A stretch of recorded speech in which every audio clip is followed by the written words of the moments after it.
Hello everyone, welcome back to the channel. I am Sandeep and you are watching Maths with Sandeep Bhatt. अगर आप mathematics को logically, systematically and most importantly easily समझना चाहते हैं तो आज का ये सेशन सिर्फ आपके लिए है। अक्सर स्टूडेंट मैथ से डरते हैं क्योंकि वो कॉन्सेप्ट को रटने की कोशिश करते हैं, but here we don't just solve questions, we master the logic behind them. चाहे आप स्कूल या कॉलेज एग्जामिनेशन की तैयारी कर रहे हो या किसी कॉम्पिटिटिव एग्जामिनेशन के एस्पिरेंट हो, मेरा मिशन है आपके मैथ्स के डर को कॉन्फिडेंस में बदलना। So without any further delay let's get started with today's topic, Gauss's elimination method. So student या एस्पिरेंट, हम लोग अपने प्लेलिस्ट में आज एक और नए वीडियो को ऐड करने वाले हैं जिसमें कुछ क्वेश्चन सॉल्व करना हम लोग सीखेंगे। जिसमें पिछले क्लासेस में हम बोले थे कि एक और क्वेश्चन हम लोग कुछ क्वेश्चंस और देखेंगे इसमें गॉसेस एलिमिनेशन मेथड में। कहता है solve the given system of equation by reducing the augmented matrix to an upper triangular matrix. तो ये भी इस तरह का अगर कुछ रहा तो इसको भी हम लोग गॉसेस एलिमिनेशन मेथड समझेंगे। लिखने का टेक्निक वही होगा, given system of linear equation जो है। अब यहां पे कोएफिशिएंट मैट्रिक्स लिखा गया है, इधर देखेंगे 1 1 1, ठीक है, 2 5 7, ठीक है, एंड 2 1 -1, 2 1 -1 इक्वल टू के इधर क्या है 9 52 एंड 0। तो यहां पे 9 52 और 0 लिखा हुआ है। सर अपर ट्रायंगुलर मैट्रिक्स बनाने के लिए ये दो टर्म को जीरो करना होगा। ये R2 है और ये R3 है। आप ये नहीं लिखेंगे, स्टेप नंबर 2 सिर्फ आपके लिए लिखा गया है। आप ये नहीं लिखेंगे, आप लिखेंगे ये, वहां से डिलीट कर देंगे। तो सबसे पहले ऑगमेंटेड मैट्रिक्स, उसके बाद रिड्यूस करना होता है अपर ट्रायंगुलर मैट्रिक्स। ये कैसे लिखा गया है वो समझते हैं। या सर यहां पे 1 है, यस यहां पे 1 है। तो जब भी ये 1 पिवोट एलिमेंट होता है और ये दो एलिमेंट को जीरो करना होता है, तो ये R2 है, तो R2 को हम लोग क्या लिखेंगे, R2 + 2 है तो यहां पे लिखेंगे -2 × R1। यहां पे R3 यानी कि R3, और जैसे ही R3 लिखे तो ये R3 -2 × R1। ये दो टर्म को क्या करना होता है, जीरो करना होता है। तो ये दो टर्म को अगर हम लोग जीरो करना चाहते हैं तो यहाँ पे +2 है, यहाँ पे क्या है +2 है, तो यहाँ पे -2 R1 लिखेंगे। यहाँ पे +2 है तो यहाँ में -2 × R1 लिखेंगे।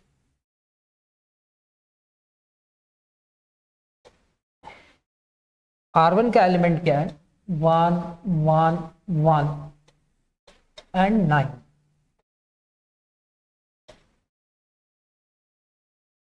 R2 का एलिमेंट क्या है वो देखो, इतना, यानी कि R2 -2 R1। तो -2 R1 प्लस R2 लिखेंगे। इसी टर्म को ऐसे लिखते हैं तो इसमें कैलकुलेशन में थोड़ा सा टाइम बचता है। इस पूरे एलिमेंट को -2 से मल्टीप्लाई करेंगे तो -2 और 9 2 = 18, -18, और R2 के साथ ऐड कर देंगे तो ये क्या होगा +2 +5 +7 एंड +52। इसके साथ ऐड किए तो 0, ये 3, ये 5 और 4, 12 - 8 = 4, 4 - 1 = 3, यानी कि 34। 0 3 5 एंड 34 आपको भी एग्जामिनेशन में इसी पैटर्न से सॉल्व करना है। नेक्स्ट क्या है सर, नेक्स्ट में भी हम लोग फॉर्मूला यही लगाए हैं, R3 - 2 R1। तो ये क्या होगा सर, इसको -2 से मल्टीप्लाई करना है तो -2 -2 -2 और -18, मतलब R1 के एलिमेंट को -2 से मल्टीप्लाई करना है और किसके साथ ऐड करना है, R3 के साथ, इसके साथ ऐड करना है। तो R3 का एलिमेंट क्या है, 2, फिर कितना है 1, उसके बाद कितना है -1, और उसके बाद कितना है 0 है सर। ये कितना हो जाएगा 0, ये -1, और ये कितना हो जाएगा -3, और ये -18, इतना आ गया। यहां पे 1 था, ये 2 टर्म को 0 किए, यहां पे अब 1 आ जाए ना सर तो क्या बात, तो हम इस रो को इंटरचेंज कर सकते हैं। क्या कर सकते हैं, इंटरचेंज। वो रो इधर आएगा और ये रो उधर चला जाएगा, मतलब R2 R3 में जाएगा और R3 R2 में चला जाएगा, तो ये -1 हो जाएगा। तो यहां पे जब हम इंटरचेंज करते हैं तो यहां पे क्या लिखा हुआ है, R2 R3 में जाएगा और R3 R2 में जाएगा, इंटरचेंजिंग R2 एंड R3। ये चीज लिखने का जरूरत नहीं है।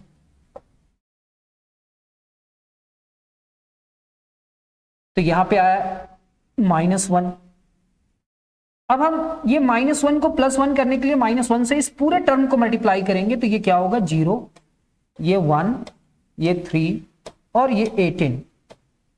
-1 से मल्टीप्लाई किए तो नेगेटिव साइन क्या हो गया, पॉजिटिव। अपर ट्रायंगुलर मैट्रिक्स बनाना है सर, यहां पे ये डायगोनल एलिमेंट के नीचे के सारे एलिमेंट क्या होना चाहिए, 0। मतलब इस 3 को हम क्या करना चाहेंगे, 0 करना चाहेंगे। ये कौन सा रो है, R3, तो R3 - 3 R2 लिखना होगा सर, लिख देते हैं। तो ये क्या होगा, R3 गिव्स R3, क्योंकि यहां पे +3 है तो यहां पे लिखेंगे -3 और इंटू R2, यानी कि R2 को एलिमेंट को -3 से मल्टीप्लाई करेंगे और किसके साथ ऐड करेंगे, R3 के साथ। तो ऐसा करने से क्या आएगा सर, रफ वर्क कर लेते हैं। इसके एलिमेंट को कितना से मल्टीप्लाई करेंगे, -3 से। जब हम -3 से मल्टीप्लाई करा ना तो ये 0 ही रहेगा, ये -3 हो जाएगा, ये -9 होगा, और 18 को 3 से मल्टीप्लाई करेंगे तो कितना होगा, -54। और सबको किसके साथ ऐड करेंगे, R3 के साथ। तो ये क्या है 0, ये 3, ये 5, ये 34, ये 0 हो जाएगा, ये 0 हो जाएगा, ये -4 होगा, और ये कितना होगा -20। 0 0 -4 और -20, 0 0 -4 और -20। ये जो मैट्रिक्स बना ना सर, इस मैट्रिक्स में ये हमारा कोफिशिएंट मैट्रिक्स है, ये वेरिएबल कांस्टेंट मैट्रिक्स है, और एक वेरिएबल भी था XYZ। तो हम इसको डायरेक्ट किस में कन्वर्ट कर देंगे, इक्वेशन में कन्वर्ट कैसे करेंगे, ये x + y + z हो जाएगा और इज इक्वल टू 9। ये क्या हो जाएगा, y + 3z, x तो 0 है, y + 3z is equal to 18। Next x y 0 है तो -4z इज इक्वल टू 20। अब बैक सब्स्टिट्यूशन मेथड से पहले z का वैल्यू, फिर z का वैल्यू रख करके y का, और फिर z और y का वैल्यू रख करके x का। तो -4 into z is equal to -20 means z is equal to -20 divided by -4। Negative negative cancel, 4 5 20, यानी कि z का वैल्यू 5 आया। y + 3z यानी कि 3 5 15 इज इक्वल टू 80।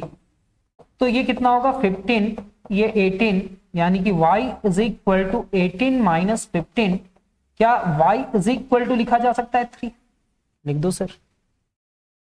यहां पे क्या है x + y की जगह पे क्या लिखेंगे, y की जगह पे 3 लिखेंगे, और z की जगह पे क्या लिखेंगे 5 इज इक्वल टू 9। तो 3 + 5 8 होगा, और 8 इज इक्वल टू 9, यानी कि x इज इक्वल टू 9 - 8, और 9 - 8 इज इक्वल टू कितना होगा 1।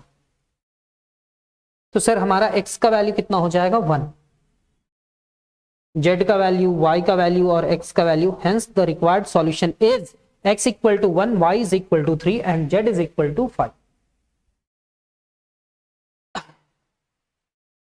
Using Gauss's elimination method solve for X Y Z. Sir examination में जितना इंपॉर्टेंट क्वेश्चन है वो इंपॉर्टेंट क्वेश्चन यहाँ पे डील किया जा रहा है, तो मेरे ख्याल से सारे क्वेश्चंस को आपको देखना चाहिए।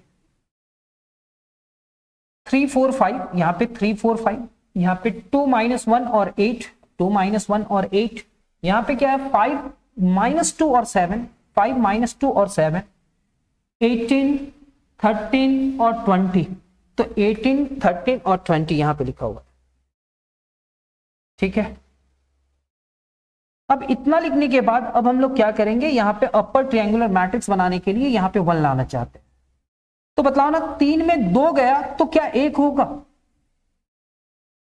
अपर ट्रायंगुलर मैट्रिक्स में कन्वर्ट करना है तो R1 - R2 लिख दिया गया है, R1 में R2 को सब्ट्रैक्ट कर दो, तो R1 का एलिमेंट क्या है 3 4 5 और 18 में R2 का एलिमेंट को सब्ट्रैक्ट करना है 2, फिर -1 8 और 13, 3 - 2 इज इक्वल टू 1, 4 + 1 यानी कि 5, ये कितना होगा -3 और ये कितना हो जाएगा 5, तो 1 5 -3 और 5 आया क्या? यस सर, बाकी सारे रो ऐसे ही है। अब ये दो टर्म को क्या करना है, जीरो करना है, तो ये R2 में लिखेंगे R2 - 2R1 और ये R3 में लिखेंगे R3 - 5R1। क्यों?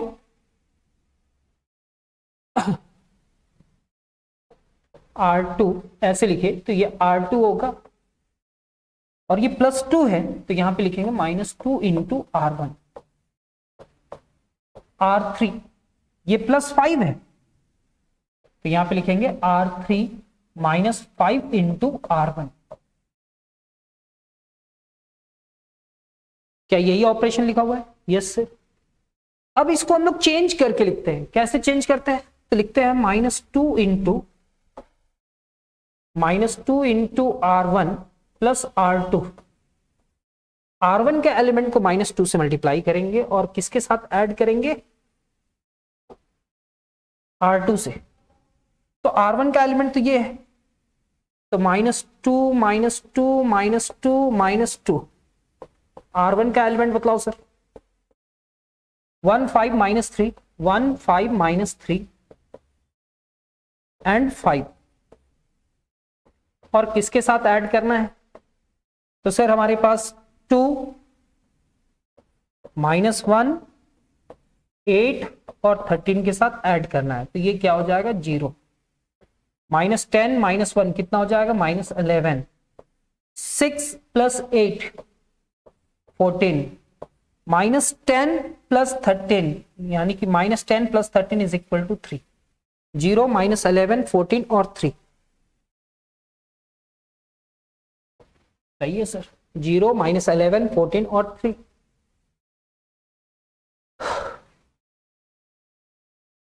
अब हम लोग उस ऑपरेशन को देखते हैं सर, ऐसा रफ वर्क बिना किए हुए मत सॉल्व करना, नहीं तो मिस्टेक हो जाएगा। रफ वर्क करने का एक नया टेक्निक आप लोग को समझाने का कोशिश कर रहे हो, वो समझने का कोशिश करना। -5 -5 -5 इंटू R1, R1 का एलिमेंट क्या है, तो वो यहाँ पे 1 है, यहाँ पे 5 है और यहाँ पे क्या है -3 है और यहाँ पे 5 है, प्लस प्लस प्लस प्लस, और R3 का एलिमेंट, इसका R3 का एलिमेंट क्या है, तो यहाँ पे क्या है 5 -2 7 एंड 20, 7 एंड 20, -5 + 5 कितना हो जाएगा 0, -25 -2 कितना हो जाएगा -27, ये 15, 5 3 15 + 7 कितना हो जाएगा 22, और ये -25 + 20 -5 हो जाएगा, कितना हो जाएगा -5, तो 0 -27 22 और -5, 0 -27 -22 एंड -5। अब यहां पे हम लोग डिवाइड नहीं करेंगे, यहां पे 1 लाने के लिए 11 से डिवाइड नहीं करेंगे। यहां तक आ जाने के बाद अब हम लोग यहां पे क्या सोचेंगे, कि ये R3 है ना, R3 को 0 करना है तो यहाँ पे R3 तो जरूर लिखेंगे, और यहाँ पे -11 है ना तो यहाँ पे 11 लिख देंगे, 11 इंटू R3। दोनों में कोई एक टर्म को पॉजिटिव रखना है, और यहाँ पे लिखेंगे -27 इंटू R2, ऐसा लिखेंगे। ये -11 को किससे मल्टीप्लाई किया? R3 से, और -27 को किससे मल्टीप्लाई किए? R2 के साथ। और जब हम ऐसे सिंप्लीफाई करेंगे तो ये 0 0 0 हो जाएगा, ये तो चेंज नहीं होगा ना, सिर्फ ये चेंज होगा 0 0, ये -136 होगा और ये -136 होगा। कैलकुलेटर होगा, आप चेक कर लेना मल्टीप्लाई करके। चलो चेक करते हैं। कैलकुलेटर आपको अलाउ नहीं किया जाएगा,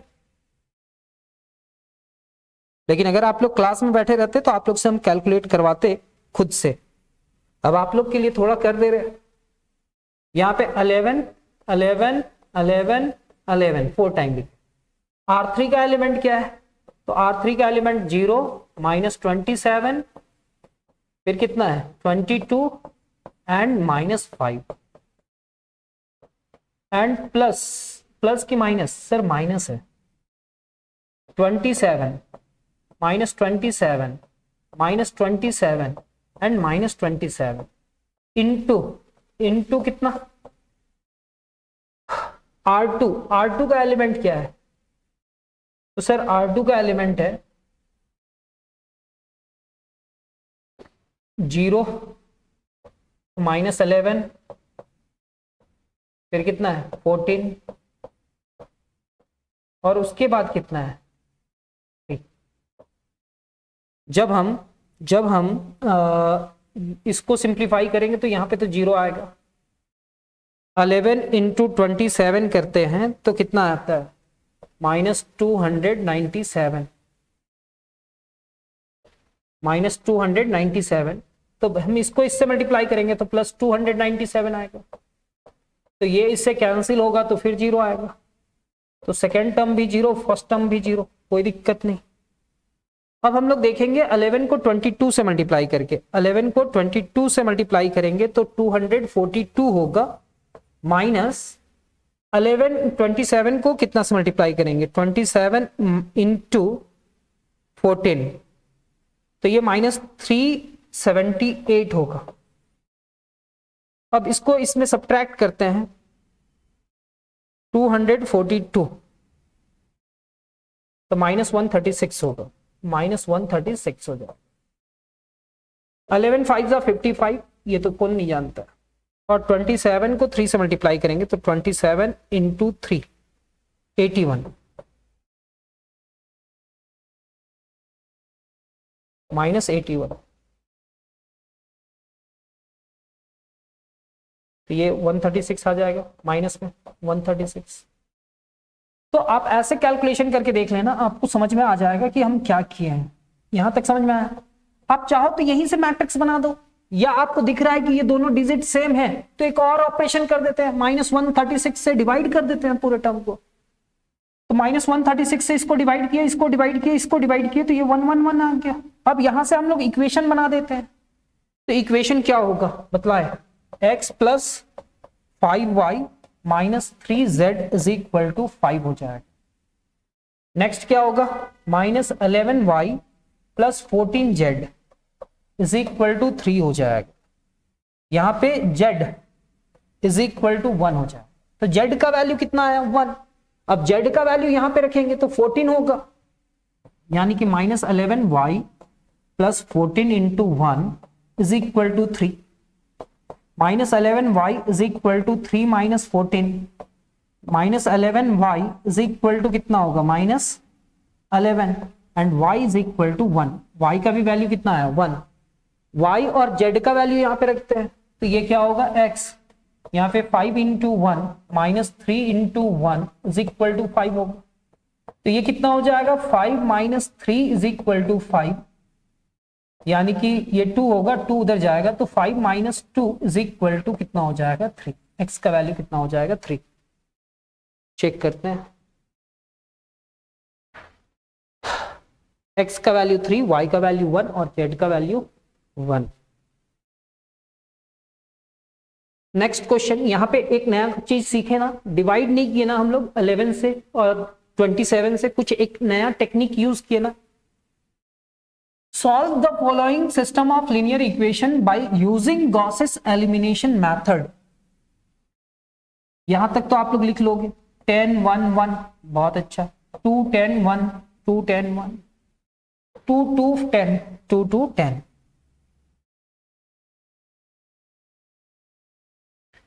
उसके बाद क्या करने वाले हैं, कोफिशिएंट में 12 13 और 14 था, 12 13 14। हम देखें क्या, हम यहां पे देख रहे हैं कि सर अपर ट्रायंगुलर मैट्रिक्स बनाना है, ये 10 है, यहां पे 1 तो है नहीं, 1 1 ऐसे है, यहां पे 2 है, तो क्यों ना सर ये पूरे टर्म अगर 2 से डिवाइड हो रहा है, लेकिन ये पूरा टर्म 2 से डिवाइड नहीं हो रहा है, यहां पे फ्रैक्शन में आ जा रहा है, यहां पे फ्रैक्शन में आ जा रहा है, लेकिन इसको 2 से डिवाइड कर सकते हैं। तो कहता है कि हमको सबसे पहले ट्राई करना होगा 1 लाने के लिए पिवोट पोजीशन में, तो R3 के सारे एलिमेंट को कितना से डिवाइड करते हैं, 2 से। R3 के सारे एलिमेंट को कितना से डिवाइड करते हैं, 2 से। तो ये 1 हो गया, ये 1 हुआ, ये 5 हुआ और ये 7 हो जाएगा, ठीक है। अब इंटरचेंज कर देते हैं, 10 को नीचे और इसको ऊपर लेकर के जाते हैं, तो R1 और R3 को इंटरचेंज करेंगे, तो R1 इंटरचेंज R3। चलिए यहां तक तो समझ में आया। ये दो टर्म को जीरो करना है, तो R2 को आप लिखोगे R2 minus 2 into R1 and R3 को लिखोगे आप R3 minus 10 into R1, minus 10 into R1।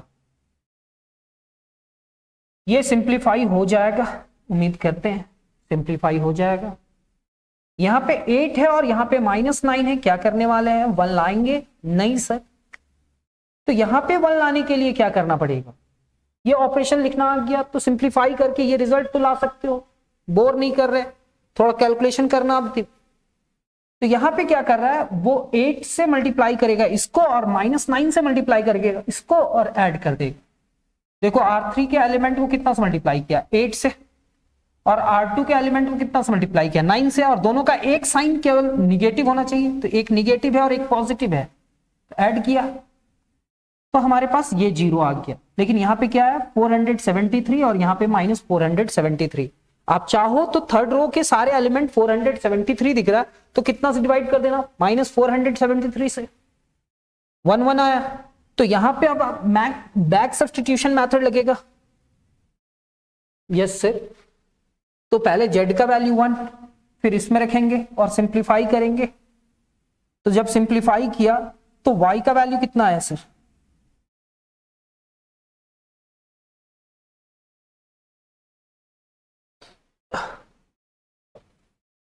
Eight Y is equal to 8 and y is equal to 8/8, कितने के इक्वल 1। और y और z का वैल्यू रखेंगे तो x का वैल्यू कितना आएगा, 1। x, y और z सबका वैल्यू आ गया 1। आई होप हम कहेंगे कि इसमें और भी वीडियो ऐड किया जाएगा, लेकिन अभी आपके एग्जामिनेशन के लिए इतना काफी है।